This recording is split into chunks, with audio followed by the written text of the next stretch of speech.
आज मैं आपको एक ऐसी सच्ची और दर्द भरी कहानी सुनाने जा रहा हूं जो हमारे ही समाज की एक कड़वी हकीकत को बयां करती है। इस कहानी को अंत तक जरूर सुनिएगा क्योंकि इसका हर मोड़ आपके दिल को छू जाएगा। अगर आप हमारे YouTube चैनल पर पहली बार आए हैं तो चैनल को सब्सक्राइब करें और बेल आइकॉन जरूर दबाएं ताकि हमारी हर नई कहानी का नोटिफिकेशन आपको वक्त पर मिले। कहानी पसंद आए तो वीडियो को लाइक और शेयर जरूर करना। ये कई साल पुरानी बात है जब आदित्य ने पहली बार काजल को देखा था। उसकी नजरें उसी पर ठहर गई थी। उसकी बड़ी बड़ी काली आंखों में ऐसी चमक थी जिसमें अनगिनत दर्द और अनकहे आंसू छुपे हुए थे। उसका गोरा निखरा चेहरा, कोमल हाथ पांव और सादगी से भरी मासूम मुस्कान किसी का भी दिल जीत लेने के लिए काफी थी। वो एक मुकम्मल हुस्न थी, एक नमदीदा हुस्न। ये उन दिनों की बात है जब आदित्य ने जवानी की दहलीज पर पहला कदम रखा था। उसने पहली बार पढ़ा कमाठीपुरा क्या है और क्यों है की जिज्ञासा उसे यहाँ खींच लाई। उसकी पहली मुलाकात जिससे हुई वो काजल ही थी। पहली ही नजर में वो उसके रूप और सादगी का दीवाना हो गया। उसने मुस्कुराते हुए कहा, तुम सच में बहुत सुंदर हो। लेकिन काजल ऐसी लड़की नहीं थी जो किसी की मीठी बातों में आसानी से आ जाए। उसने हल्की सी मुस्कान के साथ शांत स्वर में कहा, मेरी तारीफ के लिए शुक्रिया, लेकिन ऐसी बातें तो शायद आप यहाँ आने वाली हर लड़की से कहते होंगे। काजल ने उसकी बात का जवाब हल्की सी मुस्कान के साथ दिया, लेकिन उस मुस्कान में एक दर्द साफ झलक रहा था। क्या आपने कभी नहीं सोचा कि आपको यहाँ नहीं होना चाहिए? क्या किसी लड़की की मंजिल ऐसी ही होनी चाहिए? हुस्न के परवाने ने अपना अगला सवाल दागा। ये कैसा ग्राहक है, न गजल सुनना चाहता है और न ही कोई हंसी ठठोल। काजल उसकी बातों में खो सी गई। चाहने से कभी कुछ हुआ है? चाहता तो इंसान बहुत कुछ है। काजल की आंखों के साथ उसका लहजा भी भीग चुका था। आप मुझे कुछ अपने बारे में बताएं ना। एक तवायफ को आज अपने गम लफ्जों समेत आंसुओं में बहाने का मौका मिल रहा था। फरमाइश करने वाला खूबसूरत भी था, चेहरे से भी अंदाजा होता था कि कुछ रुपये भी हैं। वो इस इलाके में आने वाले लोगों में से तो बिल्कुल ना लगता था। वो क्यों आया था, कौन था? कहीं खाली जेब ना हो। नायिका को सुबह पैसे ना दिए तो वो बहुत सुनाएगी। तभी आदित्य ने उसके चेहरे के बदलते भाव पढ़ लिए और शांत स्वर में बोला, तुम चिंता मत करो, मैं तुम्हारी पूरी राहत की कीमत दे दूंगा। उसकी ये बात सुनकर काजल हैरान रह गई। उसने पहली बार किसी इंसान की आंखों में अपने लिए लालच नहीं बल्कि सम्मान और संवेदना देखी। काजल ने आदित्य को सामने रखी कुर्सी पर बैठने का इशारा किया और खुद उसके सामने बैठ गई। फिर उसने अपनी जिंदगी की दर्द भरी कहानी सुनानी शुरू की।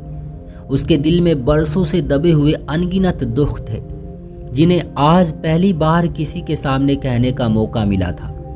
आदित्य पूरे ध्यान से उसकी हर बात सुन रहा था। उसकी नजरें काजल के चेहरे पर जरूर थी, लेकिन उनमें कोई बुरी भावना नहीं थी। वो मन ही मन बस यही सोच रहा था, इतनी मासूम और भली लड़की की जगह यहाँ नहीं बल्कि एक सम्मानित घर में होनी चाहिए। काश एक दिन मेरे पास इतना सब कुछ हो कि मैं इसे इस अंधेरी दुनिया से निकाल कर खुली धूप में ले जाऊं, इसके चेहरे पर फिर से मुस्कान लौटा सकूं और इसकी जिंदगी में कुछ खुशियां भर सकूं। तभी काजल ने उसकी ओर देखते हुए धीमे स्वर में कहा, आप यही सोच रहे हैं ना कि मेरे माँ पापा ने मुझे कभी ढूंढा क्यों नहीं?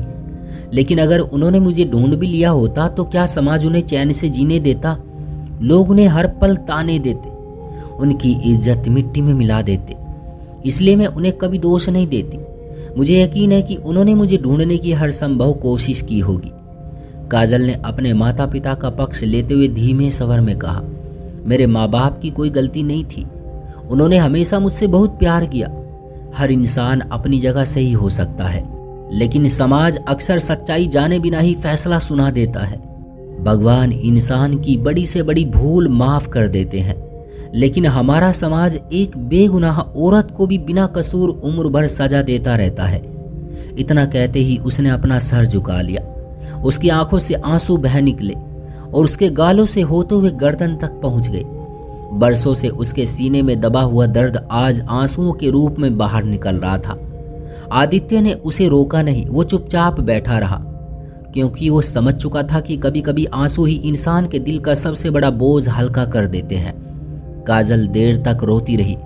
जब उसकी हिचकियां बंद गई तो आदित्य उठकर पास रखी सुराही से एक गिलास पानी भर लाया और चुपचाप उसकी ओर बढ़ा दिया। काजल ने बिना कुछ कहे गिलास थाम लिया और धीरे धीरे पानी पीने लगी। वो पहला इंसान था जिसने उसके साथ किसी ग्राहक की तरह नहीं बल्कि एक इंसान की तरह व्यवहार किया था। उस रात काजल ने बरसों बाद अपने मन का सारा दर्द किसी के सामने खोल कर रख दिया। सुबह होते ही आदित्य वहां से चला गया और फिर कई वर्षों तक कभी लौट कर ना आया।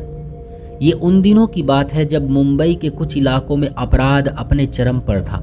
आए दिन लूटपाट, गैंगवार और गोलीबारी जैसी घटनाएं लोगों के लिए आम बात बन चुकी थी।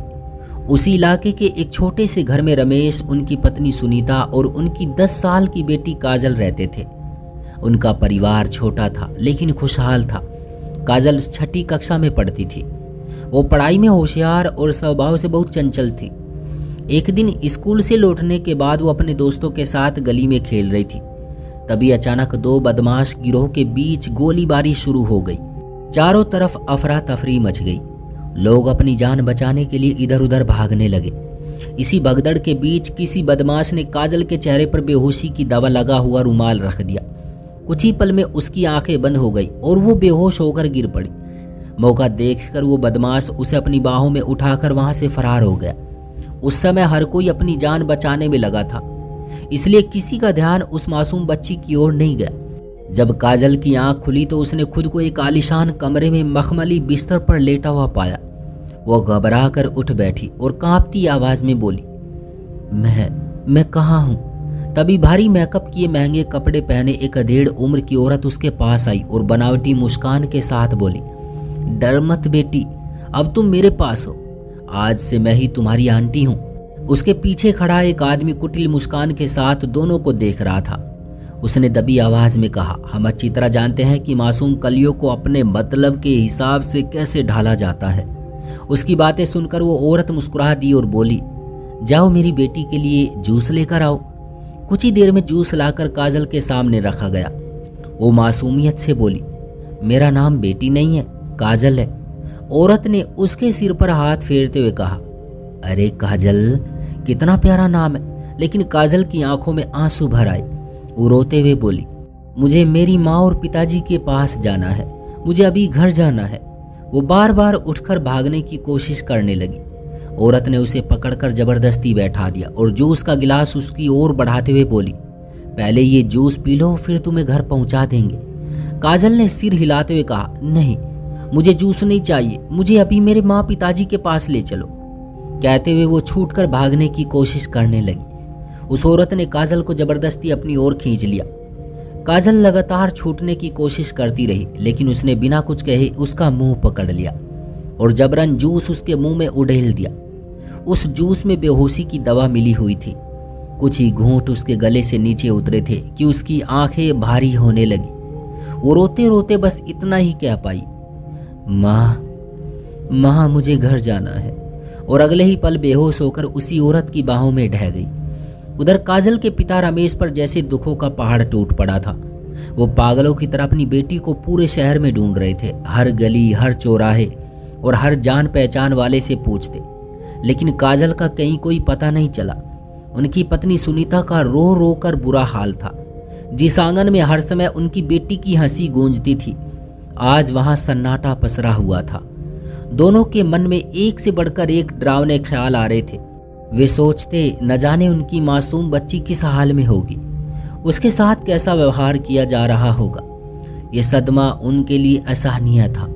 रमेश ने तुरंत पुलिस थाने में अपनी बेटी के लापता होने की रिपोर्ट दर्ज कराई और घर लौटकर पत्नी को ढाढ़स बांधते हुए बोले, हिम्मत रखो सुनीता, पुलिस हमारी काजल को जरूर ढूंढ निकालेगी, भगवान पर भरोसा रख।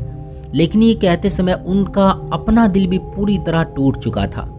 भीतर ही भीतर उन्हें डर सता रहा था कि कहीं उनकी बेटी उनसे हमेशा के लिए बिछड़ तो नहीं गई। रमेश और सुनीता ने अपनी बेटी को ढूंढने में कोई कसर नहीं छोड़ी।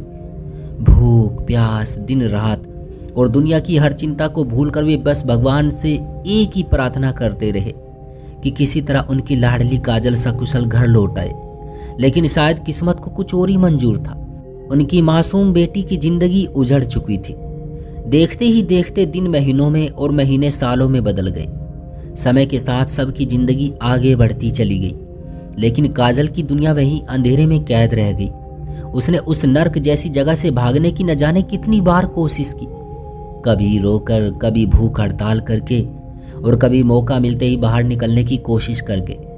लेकिन खरीद का माल सिर्फ बेचने के लिए हुआ करता है, उस पर कोई तरस नहीं खाता। फिर उस धंधे को चलाने वाली औरत तो इस काम की पुरानी खिलाड़ी थी। वो अच्छी तरह जानती थी कि कुछ समय बाद मजबूरी इंसान को हर दर्द सहना सिखा देती है। धीरे धीरे काजल भी हालात के सामने बेबस होती चली गई। उसके दिल में बस एक ही छोटी सी उम्मीद बाकी थी, जो कभी जल उठती तो कभी बुझने लगती। फिर उसका जिस्म न जाने कितनी बार बिका, उसकी इज्जत न जाने कितनी बार दागदार हुई। समय बेरहमी से आगे बढ़ता रहा और उसके साथ काजल की जिंदगी भी दर्द, अपमान और बेबसी के लंबे अंधेरे सफर में गुजरती चली गई। समय कभी किसी के लिए नहीं रुकता, चाहे वो खुशी का हो या दुख का, वो अपनी रफ्तार से चलता ही रहता है। समय के साथ काजल लड़कपन की दहलीज पार करके जवानी में कदम रख चुकी थी। ऐसा लगता था मानो कोई नाजुक कली खिलकर एक खूबसूरत फूल बन गई हो।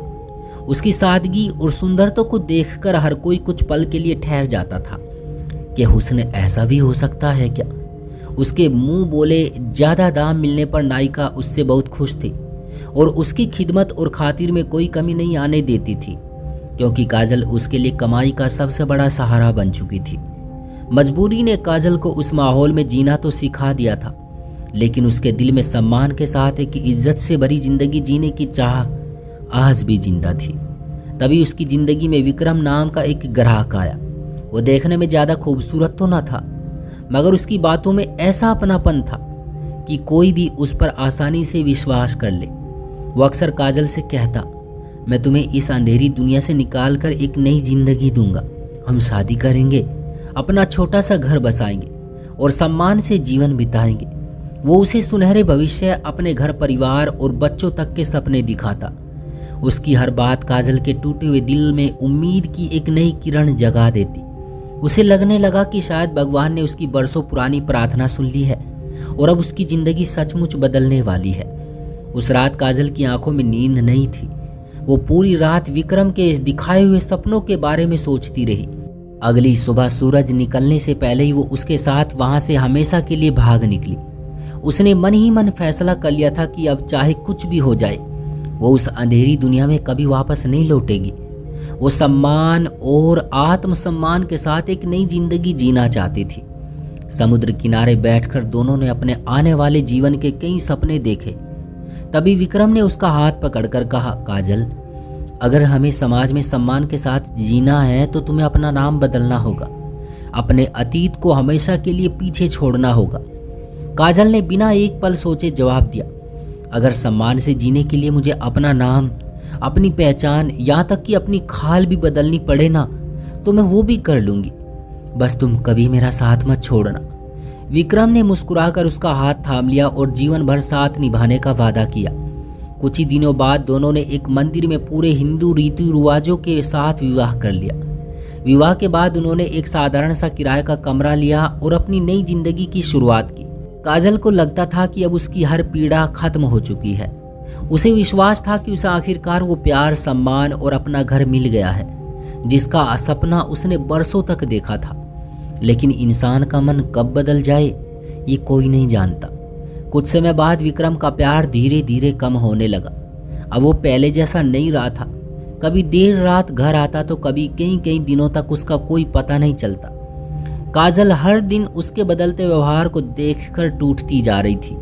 उसने अपने अतीत, अपनी पहचान और पूरी दुनिया को छोड़कर सिर्फ उसी के भरोसे नई जिंदगी शुरू की थी। आखिर एक दिन उसका सब्र टूट गया। वो विक्रम के सामने खड़ी होकर बोली, आखिर तुम्हें हो क्या गया है?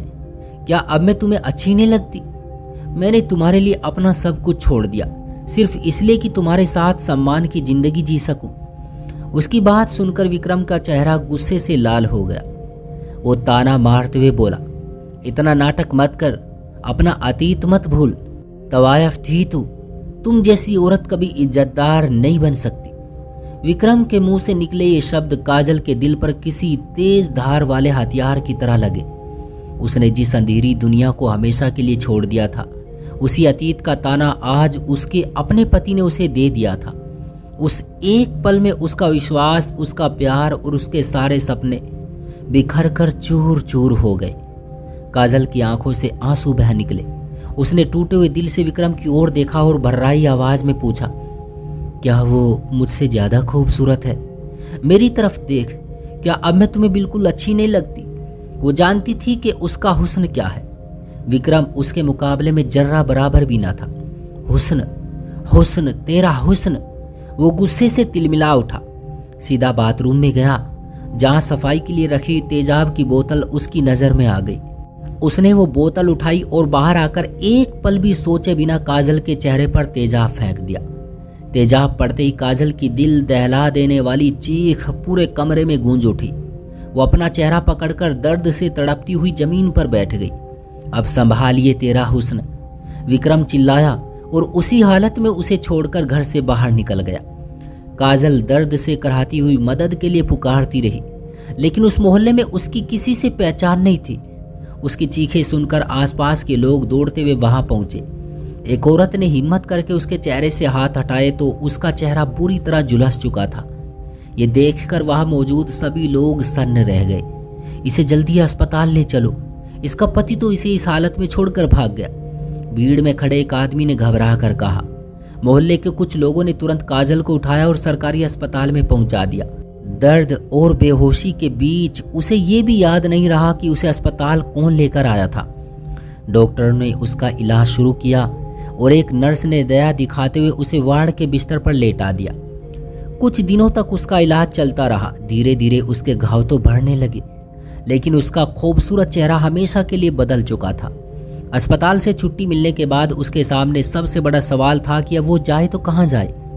बहुत सोचने के बाद वो मजबूरी में उसी पुराने कोठे की तलाश में निकल पड़ी, जहाँ से वो कभी सम्मान की जिंदगी की उम्मीद लेकर भागी थी। लेकिन वहां पहुंचने पर पता चला कि उस जगह की नायिका अब वहां से कहीं और चली गई है। कई दिनों तक तलाश करने के बाद आखिरकार वो शहर के एक पोश इलाके में बने उसके नए ठिकाने तक पहुंच ही गई। अरे वो इज्जतदार था, पर था तो ग्राहक ही ना। नायिका ने उसकी कहानी सुनी तो उस पर चिल्लाई, मगर नायिका आज भी उसके साथ वैसे ही सलूक कर रही थी। फिर बोली, देखा, दुनिया ने आखिर तुम्हें फिर यहीं ला खड़ा किया ना। उसके शब्द चुभने वाले जरूर थे, लेकिन उसने काजल को अपने पास रहने से मना नहीं किया। आखिर नायिका के पास भी अब कोई दूसरा सहारा नहीं बचा था। वो औरत उसे अपने साथ अंदर ले आई। समय अपनी रफ्तार से आगे बढ़ता रहा। देखते ही देखते 28 साल बीत गए। उधर आदित्य की जिंदगी पूरी तरह बदल चुकी थी। अब उसके पास अच्छी नौकरी, बड़ा घर, गाड़ी, पत्नी और बच्चे थे। ऊपर वाले ने उसे हर सुख सुविधा दी थी, लेकिन उसके दिल के किसी कोने में काजल की दर्द भरी आंखें आज भी वैसी ही बसी हुई थी। कई वर्षों बाद आदित्य एक काम से उसी शहर आया। जैसे ही वो वहां पहुंचा, सबसे पहला ख्याल उसे काजल का आया। वो अपनी पत्नी के साथ उस पुराने इलाके की ओर चल पड़ा जहां कभी काजल रहा करती थी। रास्ते में उसकी पत्नी ने हैरानी से पूछा, हम वहां क्यों जा रहे हैं? आदित्य ने शांत स्वर में कहा, मैं वहां एक तवायफ काजल को ढूंढने जा रहा हूं। कई साल पहले मैंने अपने आप से एक वादा किया था कि जिस दिन मेरे पास अपनी गाड़ी होगी, उस दिन मैं उसे खुली धूप में बैठाकर आइसक्रीम खिलाऊंगा। उसकी पत्नी चौंक गई और बोली, क्या तुम उस कोठे पर रहने वाली तवायफ उस लड़की को ढूंढने जा रहे हो? आदित्य ने प्यार से उसका हाथ थामते हुए कहा, तुम अच्छी तरह जानती हो कि मैंने आज तक तुम्हारे विश्वास को कभी नहीं तोड़ा और न कभी तोड़ूंगा। मैं सिर्फ अपना बरसों पुराना एक वादा पूरा करना चाहता हूँ। पत्नी ने उसकी आंखों में झांका। वहां किसी तरह का स्वार्थ या लालच नहीं था, केवल एक इंसान के लिए सम्मान और करुणा थी। वो चुप हो गई। गाड़ी चलाते हुए आदित्य की आंखों के सामने पुरानी यादें ताजा होने लगी। उसे वो पहली मुलाकात याद आने लगी जब उसने पहली बार काजल को देखा था। उसकी मासूम मुस्कान, उसकी बड़ी बड़ी आंखें और दर्द से भरी आवाज़ आज भी वैसी ही उसके दिल में बसी हुई थी। वो रात उसकी ज़िंदगी की सबसे यादगार रात बन गई थी, जिसे वो चाहकर भी कभी भूल नहीं पाया। कई दिनों की तलाश के बाद आखिरकार आदित्य उस पोश इलाके में बने उस घर तक पहुंच गया जहां अब काजल रहती थी। उसने गाड़ी रोकी और दरवाजे की घंटी बजाई। कुछ ही पल बाद दरवाज़ा खुला। सामने एक औरत खड़ी थी जिसका चेहरा बुरी तरह झुलसा हुआ था। आदित्य ने विनम्रता से पूछा, क्या काजल यहीं रहती है? वो औरत हल्का सा मुस्कुराई और बोली, जी मेरा नाम ही काजल है। आदित्य हैरान होकर बोला, नहीं, मैं उस काजल की बात कर रहा हूँ जिसकी खूबसूरती के चर्चे हर जुबान पर हुआ करते थे। ये सुनकर उस औरत की आंखें भर आई। उसने धीमी आवाज में कहा, मैं वही काजल हूँ जिसके रूप की कभी लोग मिसाल दिया करते थे। बस एक ग्राहक की बेरहमी ने मेरे चेहरे के साथ साथ मेरी रूह भी जला डाली। उसकी आवाज में ऐसा दर्द था कि आदित्य कुछ पल तक उसे बस देखता ही रह गया। उसकी आंखों में न दया थी न हैरानी, केवल वही सम्मान था जो बरसों पहले पहली मुलाकात के समय था। काजल ने फीकी मुस्कान के साथ कहा, एक औरत चाहे अपनी पुरानी जिंदगी से कितनी भी दूर क्यों ना निकल आए, समाज उसे उसके बीते हुए कल से कभी आजाद नहीं होने देता। लोग उसके वर्तमान को नहीं, सिर्फ उसके अतीत को देखते हैं। शायद यही मेरी किस्मत थी। काजल की बात सुनकर आदित्य की आंखें नम हो गई। उसने मुस्कुराते हुए कहा, तुम्हें याद है, मैंने बरसों पहले तुमसे एक वादा किया था कि जिस दिन मेरे पास अपनी गाड़ी होगी उस दिन तुम्हें खुली धूप में बैठाकर आइसक्रीम खिलाऊंगा। ये सुनते ही काजल की पलकों पर आंसू छलक आए। उसने भर्राई आवाज में कहा, मुझे लगा था आप मुझे बहुत पहले भूल चुके होंगे। आदित्य ने जवाब दिया, कुछ लोग जिंदगी से चले जाते हैं लेकिन दिल से कभी नहीं जाते। तभी उसकी पत्नी आगे बढ़ी और बिना किसी झिझक के काजल का हाथ पकड़कर बोली, चलो आज इतने वर्षों बाद एक अधूरा वादा पूरा करते हैं। तीनों समुद्र किनारे पहुंचे। आदित्य ने आइसक्रीम खरीदकर काजल की ओर बढ़ाई। कांपते हाथों से आइसक्रीम लेते हुए काजल फूट फूट कर रो पड़ी और बोली, मेरी पूरी जिंदगी में किसी ने मुझे इतने सम्मान से कभी नहीं देखा। तभी आदित्य ने कहा, सम्मान देने के लिए रिश्ते नहीं, सिर्फ इंसानियत चाहिए होती है। कुछ देर बाद काजल ने धीमे स्वर में कहा, मेरी एक आखिरी इच्छा है, अगर मेरे माँ पिताजी इस दुनिया में जिंदा हो तो मैं उन्हें एक बार देखना चाहती हूँ। आदित्य ने कई दिनों तक उनकी तलाश की और आखिरकार उन्हें ढूंढ निकाला। जब काजल अपने बूढ़े माँ बाप के सामने पहुंची तो पहले वे उसे पहचान नहीं पाई, लेकिन बचपन की एक बात सुनते ही उसकी माँ चीख पड़ी, मेरी काजल। अगले ही पल माँ बेटी एक दूसरे से लिपटकर बिलख बिलख कर रोने लगी। रमेश भी रोते हुए बार बार यही कहते रहे, बेटी हमें माफ कर दे, हम तुझे ढूंढ नहीं पाए। काजल ने उनके आंसू पोंछते हुए कहा, पिताजी गलती आपकी नहीं थी, मुझे आपसे कभी कोई शिकायत नहीं रही। ये दृश्य देखकर आदित्य की आंखें भी भर आई। काजल उसके पास आई, हाथ जोड़कर बोली, भगवान ने मुझे 2 बार जिंदगी दी। पहली बार मेरे माँ बाप ने जन्म देकर और दूसरी बार आपने मुझे ये विश्वास दिलाकर कि इस दुनिया में इंसानियत अभी भी जिंदा है। आदित्य मुस्कुराया और बोला, मैंने कुछ नहीं किया काजल, अगर इस समाज का हर इंसान किसी मजबूर का हाथ थाम ले तो शायद किसी और काजल की जिंदगी इस तरह बर्बाद न हो। उस दिन बरसों बाद एक बिछड़ा हुआ परिवार फिर से मिल गया। काजल के चेहरे पर तेजाब के निशान आज भी थे, लेकिन उसके दिल के सारे जख्म भर चुके थे। उसने आसमान की तरफ देखकर मन ही मन भगवान का शुक्रिया किया, क्योंकि बरसों बाद उसे वो सम्मान, अपनापन और परिवार वापस मिल गया था, जिसकी उम्मीद उसने बहुत पहले छोड़ दी थी। यही सच है कि इंसान की असली खूबसूरती उसके चेहरे में नहीं, बल्कि उसके चरित्र, उसकी इंसानियत और उसके दिल की सच्चाई में होती है। क्यों दोस्तों, क्या ख्याल है आपका इस कहानी के बारे में? कमेंट जरूर कीजिएगा। वीडियो को लाइक कर दें और चैनल को सब्सक्राइब कर लीजिए ताकि आने वाली हर नई कहानी आपको तुरंत मिले। मुझे दीजिए अगली वीडियो तक इजाज़त, तब तक के लिए धन्यवाद।